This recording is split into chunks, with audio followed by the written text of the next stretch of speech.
Abrimos fotografías, sobre todo a medio y largo plazo, para intentar entender por dónde va este final de año. Álvaro Antón Luna, Country Head and Head of Distribution en Aberdeen, Iberia. Bienvenido. Bienvenido, buenos días. No sé si decirte a Madrid o a Bruselas, con el tiempo que tenemos. Vaya tiempazo. Más bien Bruselas, la verdad. Toda la gente que se casa, se nos ha acabado el verano y la gente de eventos, bautizos y comuniones lo está pasando mal, la verdad. Marta Campello, socia y gestora de Avante. Muy buenos días. Bienvenida. Muchas gracias, bien hallados. Y nos acompaña también Gabriel Simón, director de ventas de Iberia de Columbia Threadneedle Investment. Bienvenido. Buenos días, muchas gracias. No sé si volvemos a Bruselas o a Madrid, pero lo que sí volvemos es más o menos al mismo escenario con el que nos fuimos. Parecía que agosto nos iba a dar algún disgusto mayor, luego eso se fue corrigiendo y ahora la duda del inversor es si esos mensajes tan negativos que teníamos en el 23 se van a volver a equivocar en el 24. Marta. Pues eso estábamos hablando un poquito antes de entrar, que nos llamaba mucho la atención lo bien que está aguantando el mercado y lo bien que está aguantando la economía en general, teniendo en cuenta pues que la inflación todavía no está metida en vereda. De hecho, vimos pues cómo los precios de ciertas cosas en el componente de la inflación subyacente están todavía pues insosteniblemente altos. Y después de que la semana pasada el Banco Central Europeo, un poco contra consenso, aunque es verdad que los consensos cambian todos los días, porque a principio de septiembre nadie esperaba que hubiera subida de tipos en Europa y sin embargo, pues ahí tuvimos, ¿no? Es sorprendente, del menos 0,50 al 4%, 450 puntos básicos de subida de tipos, y el mercado yo creo que se debate ahora mismo en pensar si la economía está tan fuerte que es capaz de asumir todas esas subidas de tipos sin que se note, ¿no?, el famoso aterrizaje suave, o si a lo mejor no es en este 2023, pero ya de cara a 2024, pues estaremos viendo una ralentización de la economía, ¿no? A nosotros la verdad es que nos sorprende un poco que de momento no se note nada, pero sí es verdad pues que la economía venía con muchas ayudas por parte del COVID, había mucha inercia, yo creo, también por parte del consumidor que estaba deseando pues disfrutar, y probablemente todo esto se ha juntado en que de momento pues no haya signos de que haya ningún tipo de enfriamiento, pero bueno, ya lo veremos. Álvaro. Sí, la realidad es esa. Desde el punto de vista de Aberdeen, los datos poco a poco empiezan a ser más negativos, empiezan a mellar en el consumidor, empiezan a mellar en todos los datos de producción, con cierto hincapié en energía, consumo, viajes, etcétera, etcétera. La inflación sigue estando bastante sticky o bastante fija en su tendencia, y lo que va a hacer es que va a mellar en algún punto pronto en el consumidor. Como decía Marta, han sido 10 subidas de tipos de interés en Europa consecutivas, 11 de 12 reuniones de la FED en las que han subido los tipos, y desde nuestro punto de vista esto tendría que hacerme ya. Si te doy algún dato de crecimiento, desde nuestro punto de vista, cierres de año, datos a 31 de diciembre, Estados Unidos pasará de crecer en el 2023 2,3 al 0,6 en 2024, Europa crecerá en 2023 al 0,4 y decrecerá un menos 0,2. Por darte un dato también de mercados emergentes, China pasará del 4,9 al 4. La inflación pasaría del 4,2 en Estados Unidos en 2023 al 2,3, Europa 5,5, 2,5 y China 0,7, 2,2. Y los tipos de interés empezarán a bajar desde nuestro punto de vista también de forma significativa. Luego, si queréis, os doy algún dato más, pero la realidad es que nosotros vemos una recesión en Europa, no la vemos tanto en Estados Unidos, donde puede haber ese aterrizaje suave, probablemente podrían empezar a bajar tipos en verano de 2024 en Estados Unidos. Es un poco como vemos la situación en general. Gabriel. Bueno, nosotros tenemos una visión parecida, pero sí que si miramos los datos, ¿no? Por ejemplo, la inflación, pues es verdad que la inflación general, que tiene todos los factores, ha bajado muchísimo. La que está aguantando mucho es la inflación subyacente, que es un poco la que no tiene en cuenta los factores cíclicos, ¿no? Y el tema de la inflación subyacente, la verdad que yo creo que está sorprendiendo, como decía antes Marta, está aguantando bastante bien frente a lo que vimos, ¿no? Hay que tener en cuenta, por ejemplo, que los tipos en Europa están en máximos históricos. ¿Eso qué significa? Pues que ni el 2008, con la crisis de 2007-2008, estamos ya por encima, ¿no? Y es verdad que en la economía micro todavía no se está viendo, ¿no? Pero la macro ya se está desacelerando, ¿no? Es verdad que no está desacelerándose agresivamente, pero si miras, por ejemplo, indicadores adelantados, que nosotros miramos mucho los PMIs, en agosto sí que ha habido un cambio de inflexión, que es verdad que el mercado lo ha visto, no ha tenido mucho interés en ese dato, pero nosotros creemos desde el Comunidad de Nivel que es importante, ¿no? Y son los PMIs. El PMI manufacturero ya está en negativo en todas las regiones en Europa y en Estados Unidos, y sin embargo, por ejemplo, el PMI de servicios, que era el que estaba aguantando bien, en agosto ya está en negativo en Europa, ¿no? Entonces, nosotros sí que pensamos que quizás estas subidas tan agresivas en el Banco Central Europeo, quizás el impacto no está viendo tan rápidamente como esperábamos, pero ya se están viendo en el punto de vista de crecimiento. Eso es así, o sea, digamos que está viendo datos mixtos, pero ya estamos viendo que la economía está enfriando. ¿Dónde? En Alemania ya está en recesión, en Francia es 0,1 el crecimiento, estamos cerca, no es recesión técnica, teórica, porque tiene que estar en negativo, pero estamos ahí. En UK y en Reino Unido también está cercano al cero, o sea que ya estamos viendo enfriamientos de la economía, pero es verdad que está siendo menos agresivo como esperábamos, ¿no? Y eso al final se va a trasladar en las hipotecas, ya lo estamos viendo, en el consumo. Eso es en Europa. Por ejemplo, en Estados Unidos se está aguantando muy bien el consumo está bastante fuerte, pero hay otros indicadores que ya, por ejemplo, los precios de las casas en Estados Unidos han caído bastante. Entonces, digamos que hemos pasado de datos muy buenos a datos mixtos. Ya empieza a haber datos más negativos. Y eso a medio y largo plazo creemos que vamos a ver una recesión, y un poco también con la visión que decía Álvaro en Aberdeen, ¿no? Nosotros en Comunidad de Nivel pensamos que va a ser una recesión más suave de lo que espera el mercado, ¿no? ¿Reacelera algo la inflación, sobre todo por culpa del precio del petróleo? ¿Puede cambiar esa fotografía? Es decir, ¿puede empeorar todavía más a que no sean altos más tiempo, sino todavía más altos, a que pueda haber al menos 2 subidas más? Es una de las dudas que se tiene esta mañana, por ejemplo, en una encuesta que hace Bloomberg sobre qué es lo que puede decir la FED el miércoles, y es que aún le queden 2 subidas más. Desde el punto de vista de Aberdeen le debería quedar una subida más. En estas se quedarían un poco on hold, que dicen vamos a ver qué pasa, vamos a ver esos datos, y lo que desde nuestro punto de vista quieren ver, podrían ser 2 subidas, pero lo que quieren ver es cómo evolucionan los datos. Yo creo que las subidas han sido tan drásticas.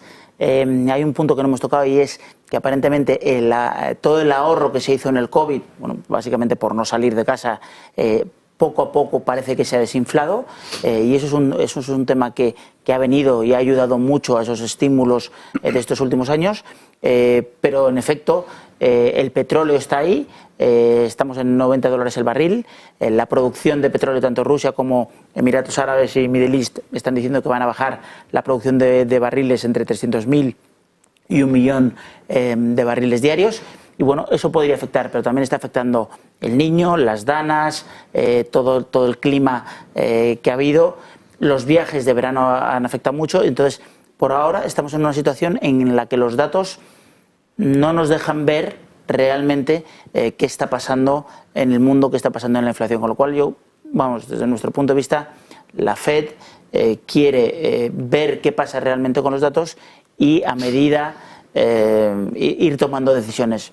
Da un poco la sensación como que están respondiendo a los estímulos como los jóvenes a los WhatsApps, casi, y es un poco que van a decir, oye, yo voy a responderte con todo lo que tengo, y desde mi punto de vista, desde nuestro punto de vista, no sé si se han precipitado o no, pero estamos en máximos históricos y tienen que ir poco a poco modelándolo. Y desde luego el petróleo, la guerra de Ucrania que hablábamos ahora mismo, etcétera, van a ayudar a que pues esa inflación siga arriba, siga más sticky y nos cueste bajarla.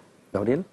Bueno, la verdad que es una situación, nosotros pensamos que, por ejemplo, en el tema de cuánto puede aportar la energía a la inflación, es verdad que por la parte del petróleo ha aumentado, en los últimos meses el petróleo está alrededor de, lo acabo de mirar, está alrededor de $95 por barril, pero hay un efecto que nosotros pensamos que compensa, digamos que mantiene los precios de la inflación contenida, que es el precio del gas. El gas justo cuando estalló la guerra en Ucrania, prácticamente se triplicó el precio, ¿no? Ahora estamos a niveles bastante más bajos de lo que pasaba hace un año, ¿no? Es una situación totalmente diferente, ¿no? Es verdad que el petróleo ha subido, sobre todo por el tema de la demanda en China y demás, pero en el tema del gas el precio ha bajado mucho, y también otro factor importante es que las reservas de gas estamos prácticamente en máximos históricos. Cuando empezó la guerra de Ucrania, pues prácticamente los niveles de almacenamiento de gas estaban al 50%, ahora estamos a niveles del 90-100%, y eso va a ayudar mucho a que los precios del gas estén bastante contenidos. Entonces,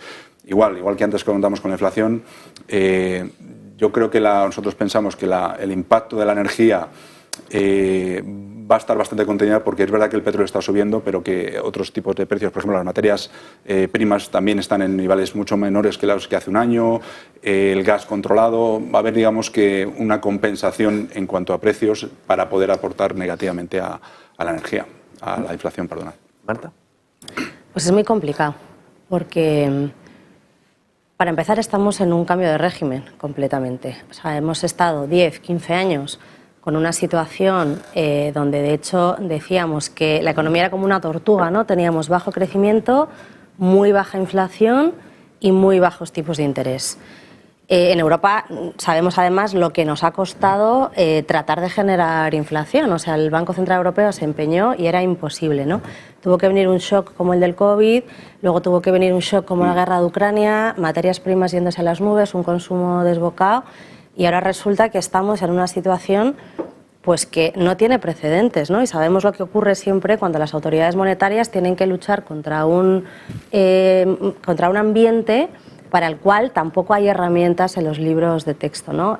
A mí me gusta mucho una frase que acuñó Milton Friedman, que sabéis que además era un economista que estaba muy preocupado pues, por el efecto de la inflación, por cómo luchar contra la inflación, por impedir que la inflación se meta en la economía, y él decía, se ha recuperado ahora la expresión, de que la Reserva Federal, un poco en línea con lo que decía Álvaro también, es como the fool in the shower, ¿no? Es como el loco en la ducha. ¿Qué haces tú cuando te metes a la ducha y quieres que salga el agua caliente? Coges el grifo, le das a tope, te metes debajo, te quemas y luego resulta que tienes que ir graduando un poco, ¿no? Pues esta similitud es lo que algunos están utilizando ahora mismo como pues metáfora de lo que puede estar haciendo la FED. ¿Qué pasa? Pues que les horroriza una repetición como el escenario de los años 70, ¿no? O sea, que retires las medidas demasiado pronto, la inflación te vuelva, como puede ser un poco lo que decía Gabriel, pues ¿qué ha pasado? Pues el precio del petróleo de repente en 90, pues puede tener un impacto importante, ¿no? Todos los fenómenos climatológicos pues pueden impactar muchísimo en la producción de alimentos, las cosechas, etcétera. Aquí tenemos el precio del aceite de oliva, o sea que lo estamos viendo, ¿no? Que se ha duplicado en la cesta de la compra. Entonces, si esos fenómenos de la inflación general son dependientes de los alimentos, del petróleo y vuelven a estar desbocados, pues podemos ver que la inflación, que es verdad que empezaba a caer fuerte, de repente te haga pues como una meseta, ¿no? ¿Y qué pasa? Pues que se te quede metida en la economía. Entonces, probablemente prefieren pasarse de largo, viendo todavía que en Estados Unidos el desempleo está muy bajo, que sigue habiendo muchas vacantes abiertas, que la gente tiene bastante alegría en cambiarse de empleo todavía, que hay negociación salarial, y mientras los datos no empiecen a dar una cierta muestra de agotamiento, pues o le pueden quedar subidas o pueden tardar mucho más en bajar los tipos. Pero yo entiendo que todos los economistas y los macroeconomistas tienen que ganarse el sueldo y tienen que hacer previsiones, pero estamos en un entorno donde es complicadísimo hacer previsiones y donde hemos visto que en los últimos 12 meses las previsiones han cambiado radicalmente. O sea, acordaos, hace un año la probabilidad de recesión en Estados Unidos era la más alta de la historia. Y han pasado 12 meses y ahora estamos todos apuntándonos al soft landing, ¿no? Incluso están claudicando los más negativos. Entonces, bueno, creo que hay que ser prudente, hay que mirar un poco la evolución de los datos, porque evidentemente están pasando cosas que hace muchísimas décadas que no pasan, y nos estamos enfrentando a una situación de tipos de interés pues la más alta que hemos visto nunca en Europa. Pues es que esto no ha pasado nunca antes, ¿no? Y en Estados Unidos nunca se habían subido los tipos tanto en tan poco tiempo. Entonces, tratar de acudir a la historia a ver algo parecido, pues es que no hay. 70, no hay. Entonces, bueno, pues yo creo que estamos en un entorno súper interesante. Y luego los mercados haciendo lo que les da la gana, claro, porque el año iba a ser horrible, ¿no? En primera parte del año muy mala, beneficios cayendo, para recuperarse en la segunda parte del año. Pues estamos teniendo una primera mitad de año, en general, bastante buena en los mercados de renta variable y regulinchi en los mercados de bonos públicos, pero muy buena en la parte de bonos privados. O sea que también el mercado está desafiando esas previsiones que podían tener los economistas a principio de año, ¿no? Vayamos a mercado. A mí me llama mucho la atención el fin de semana cuando decía Ray Dalio que ya no era momento de centrarse en bonos, sino que hay que invertir en efectivo. Bueno, a mí me ha parecido bastante llamativo. ¿Renta fija, renta variable o cash? ¿Qué hacen, Gabriel, ahora mismo el inversor para verse un 15? Veo ahí en el gráfico 15,33, el SP arriba.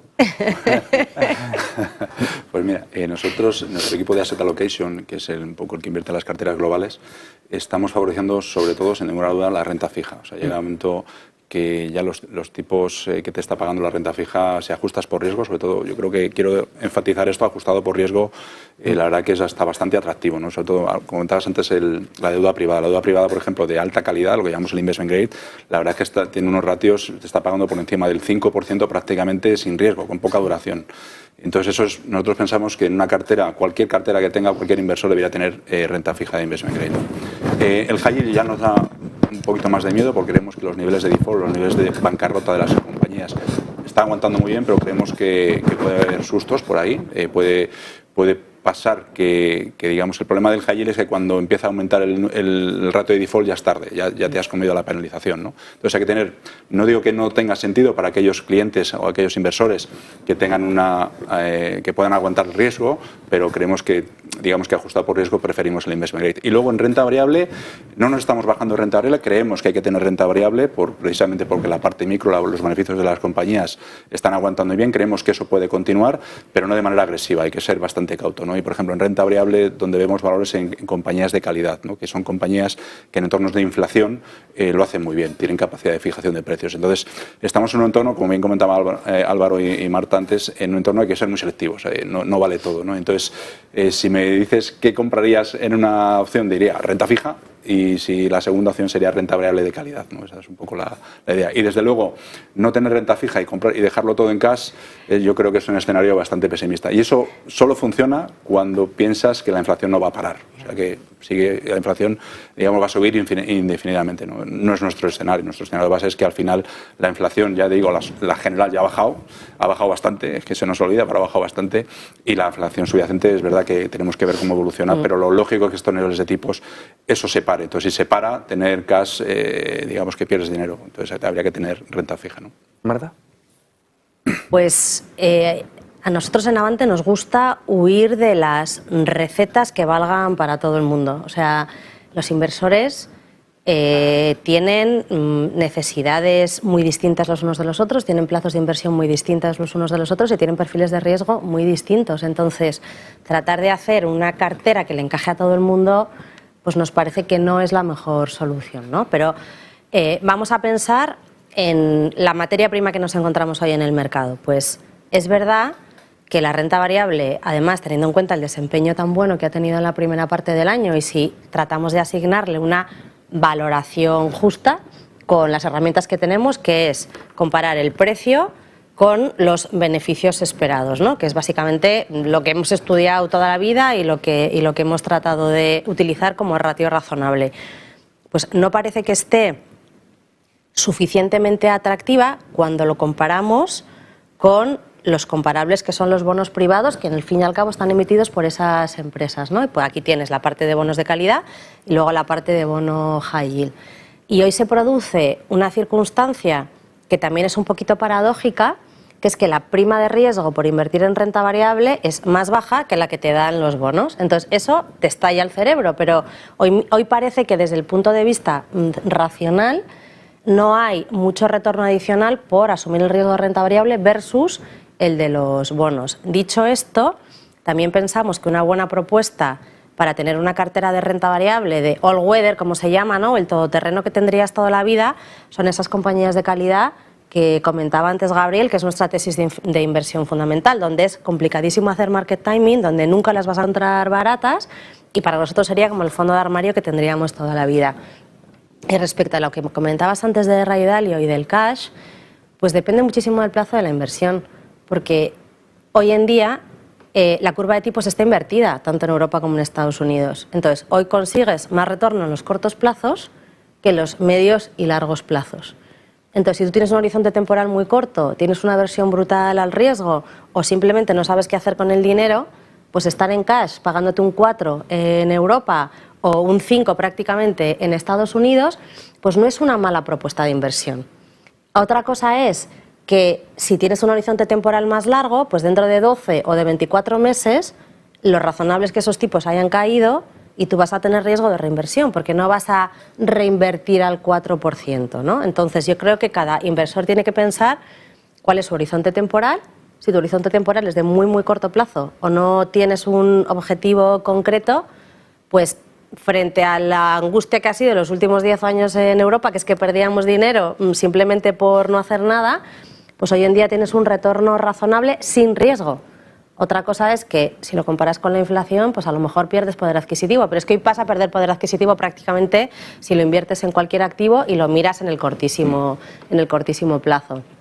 Entonces, bueno, yo creo que lo más beneficioso de esta situación es que hemos vuelto a que ciertos activos que durante años no han tenido prácticamente ningún atractivo porque no tenían ningún retorno esperado positivo, hoy tienes rentabilidad en la renta fija, tienes un retorno ajustado por riesgo que ya es normal, o sea, el high yield te paga más que el crédito te paga más que la deuda pública, y hoy el activo sin riesgo pues vuelve a tener un cierto sentido y vuelve a tener valor. O sea, yo prefiero un mercado que tenga esas características a la depresión que hemos tenido durante los últimos 10 años, que es que le tenías que decir a cualquier inversor que o asumía riesgo o renta variable o estaba abocado a ganar dinero, ¿no? Estaba abocado a perder dinero, efectivamente. Y luego, pues, lo que haga la renta variable, pues debería darte más retorno que el high yield. Pero claro, ahí tienes el elemento valoración que en ciertas partes del mercado parece algo más complicado, ¿no? Sobre todo pues, después del carrerón que llevan algunas cosas. Pero es tremendamente complicado. Y sobre todo, si no tienes en cuenta una bajada de tipos de interés, o sea, lo que haría el inversor es, si pasa la bajada de tipos de interés, de la que más o menos estamos todos hablando, ahí es donde el inversor va a perder muchas oportunidades, claro. Porque hoy tiene ese 3,7 o 4%, 5% en Estados Unidos, pero lo que a un ahorrador le pedimos es que mire más de aquí a 30 días. Entonces, bueno, es cierto. Yo a Ray Dalio le entiendo, hoy inversor moderado, 3,7, no has tenido esto desde 2012, es decir, te sientas, 3,7 y te quedas tranquilo y la frase es muy sencilla, cash is king, y luego además tienes muchas oportunidades, pero luego cada ahorrador, cada inversor se tiene que entender, tiene que saber si es capaz de decir, hoy dejo el cash para meterme desde nuestro punto de vista de Aberdeen, en crédito corporativo investment grade, que es nuestra mayor apuesta este año, porque en efecto la rentabilidad de riesgo de investment grade frente a la renta variable, bueno, pues nos está dando muchas oportunidades, pero incluso voy más allá. Yo creo que hemos hablado de selección de valores en renta variable, pero también mucho selección de valores en emisiones de renta fija. O sea, hay que tener mucho cuidado porque no todas las emisiones de Credit Suisse, que en principio parecía tirar a parado, eran buenas. O sea, no, sí, bono senior fenomenal, no tengo ningún problema, pero todo lo demás, la deuda subordinada ya empezaba a asustar, ¿no? Y hablo de Credit Suisse como puedo hablar de cualquier otra cosa, pero bueno, que inicialmente te suena muy bien, ¿no? Porque todos los AT1 se fueron a freír espárragos. Exactamente. Entonces, al final, lo que intento decir es que sí, Ray Dalio, la frase fácil, inversor conservador, desde 2012 no ha visto esta situación en la que no asume riesgo y le mandan a casa dinero. Entonces, oye, al final, aunque pierda dinero contra la inflación, entonces la frase de Ray Dalio la entiendo, pero luego el ahorrador va a tener que ser capaz de subirse a investment grade corporativo, desde nuestro punto de vista la mejor opción binomio de rentabilidad de riesgo a día de hoy, y a eso le siguen bonos ligados contra la inflación que son un poco contraintuitivos, la renta fija emergente, tanto hard currency, que desde nuestro punto de vista es el primer balón o el primer paso, el primer piso para cualquier tipo de inversor dentro de renta fija emergente local currency, y luego si te metes ya en la parte de renta variable europea a día de hoy está mucho más barata que la americana, con un vínculo a mercados emergentes que en algún momento debería funcionar, y la renta variable en mercados emergentes sigue estando muy barata.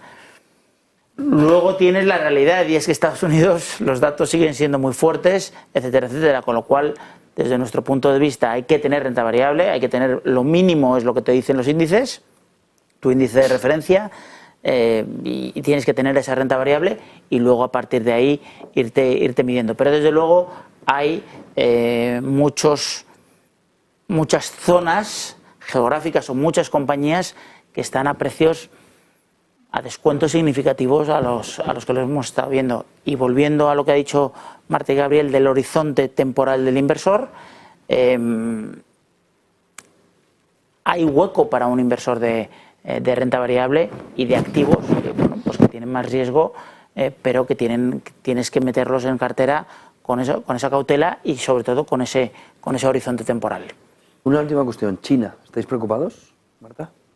Sí, la verdad es que sí.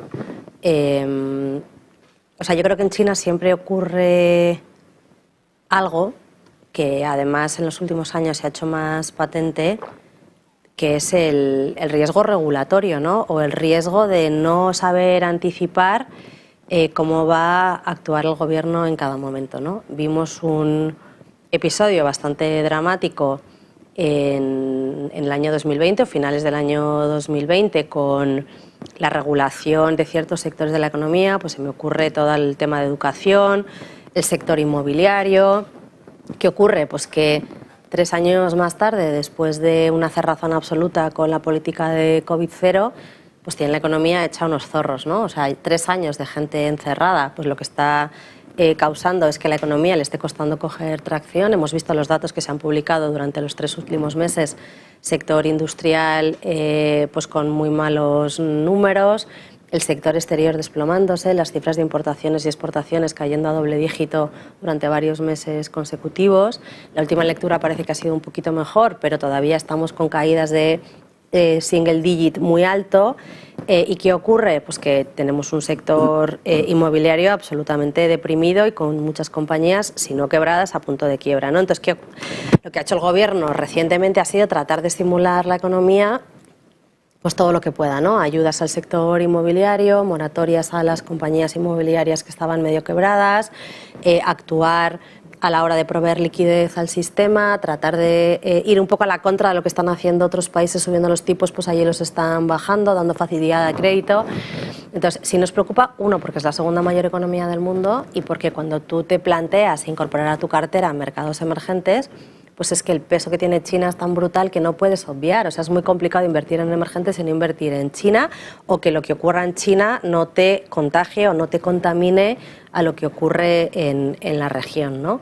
Y luego, pues tiene muchísima atracción desde el punto de vista del crecimiento de otros países. O sea, comentaba Álvaro el tema de Europa, pues que está muy expuesta en el sector exportador a lo que pasa en China. En el tema de la demanda de energía y de petróleo y de otras materias primas, pues China es un enorme jugador. Entonces, importa mucho lo que pase en el mundo y en el crecimiento mundial, la salud de China, ¿no? También es verdad, pues que los inversores se están yendo a mansalva de ahí. O sea, hemos visto, yo creo que el dato de agosto y de lo que llevamos de septiembre es récord de salidas netas de dinero del mercado chino, ¿no? Pues si aplicamos un poco el behavioral finance, pues ya sabemos cómo funciona esto. O sea, la gente se va un poco en el peor de los momentos y si eres un pelín contrarian, pues lo que tienes allí son buenas valoraciones, un gobierno que está tratando de estimular la economía. Entonces, a diferencia de lo que encuentras en otras regiones, las valoraciones allí pues parece que están baratas y en relativo el índice de emergentes versus desarrollados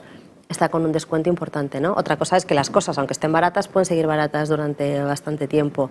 Pero creo que China, cuando va bien, es un motor muy interesante, cuando va mal es bueno, pues algo que puede drenar crecimiento y luego que drena confianza también en los mercados financieros, ¿no? Pero como es imposible anticipar desde aquí, y tú antes mencionabas a Ray Dalio. Ray Dalio es un conocedor absoluto de China, ha estado 1000 años viajando allí, él lleva un montón de tiempo apostando por China y el batacazo que se ha metido ha sido espectacular. O sea que China yo creo que siempre hay que tenerla en cuenta, pero con cuidado porque hay una serie de factores pues, que son imponderables. Álvaro. También preocupados por lo que, evidentemente, por lo que pesa, por lo que supone, por las expectativas que teníamos de China de ese reopening y que iba a ser el factor que iba a ayudar claramente a la bajada de inflación. incluso por las expectativas de que iba a actuar como salvador o intermediador, no salvador, pero sí intermediador, buen intermediador en la guerra Rusia y Ucrania. O sea, en cierto modo, por supuesto, nos preocupa porque es la segunda potencia mundial y el reopening, que fue al principio muy fuerte desde octubre a marzo, pues hubo un rally muy significativo porque bueno, los valores estaban completamente depreciados y eso ha vuelto un poco a caer porque los datos no han sido excesivamente buenos. Bien es cierto que el último dato de balanza por cuenta corriente, exportaciones, importaciones ha sido bueno, ¿no? Entonces, bueno, pues al final eso es en cierto modo positivo, ¿no?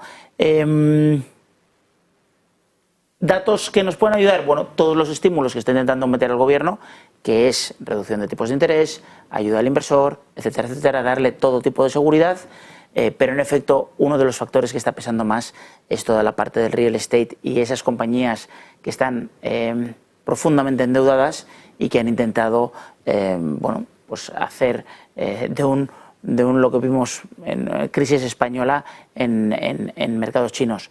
O sea, por otro lado, viéndolo desde el otro punto de vista, en cierto modo es un poco injusto valorar todo lo que crece China, que está creciendo a un 4% frente al mundo, que crece a un 2% máximo, está creciendo al doble. Entonces estás valorando lo que ha pasado en China en 10 o 15 años, es lo que nosotros llevamos acostumbrándonos a hacer 40. Entonces, es cierto que China está obligado a ir dando, en cierto modo, capones por todo ese crecimiento que tiene, por toda esa población que tiene y porque todo está evolucionando.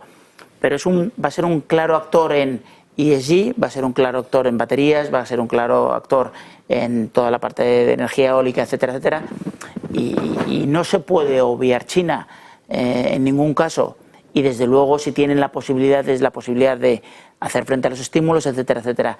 Con lo cual, y termino, no me quiero extender mucho más, pero China es claramente un actor de mercado. Desde nuestro punto de vista hay que tenerlo en cuenta y también creemos que está tocando suelo en valoraciones. El mercado, desde nuestro punto de vista, desde el punto de vista de Aberdeen, habría tocado fondo y desde aquí tiene que empezar a remontar y poco a poco esa inflación que va bajando, todos los fletes, energía, etcétera, etcétera, aunque no lo pensemos, o sea, el actor de todo eso son los chinos, ¿no? Entonces, poco a poco hay que ver y hay que tenerlo en el mercado. El Politburo ha dado un mensaje muy positivo, el gobierno chino básicamente ha dado un mensaje muy positivo este verano, bueno, y ese ha sido un poquito de arena y la cal es que veníamos pasándolo mal, ¿no? Pero la arena es que, bueno, desde nuestro punto de vista van en el mensaje positivo. Empezamos a ver chinos otra vez por el mundo, empezamos a ver turismo, empezamos a ver que esa economía se está reactivando, no tan rápido como todos querríamos, desde luego, pero desde nuestro punto de vista el fondo, siempre con selección de valores, y ahí sí que volvemos siempre con selección de valores, siempre sabiendo en qué sectores no estar, y son aquellos sectores que están muy influenciados por los gobiernos, por el gobierno. Desde nuestro punto de vista, en China hay que tenerlo en mente y desde el punto de vista de Aberdeen en cartera. Mucho depende del inversor y del horizonte temporal. ¿Gabriel? Bueno, pues por no repetirme, estoy muy de acuerdo con lo que han comentado Álvaro y Marta, ¿no? Pero nosotros llevamos infraponderando China bastantes años, o sea, digamos que un poco los datos bajo nuestro punto de vista son difíciles de analizar, no son fiables. Y luego yo creo que este año ha sido la gran decepción, China ha sido la gran decepción. Todo el mundo hace nada con el COVID, con las medidas del COVID y con la apertura de China iba a haber un crecimiento, es verdad que está alrededor del 4%, pero el mercado estaba hablando del 6%, o sea, son 2 puntos por debajo de lo que esperaba el mercado, ha sido la gran decepción.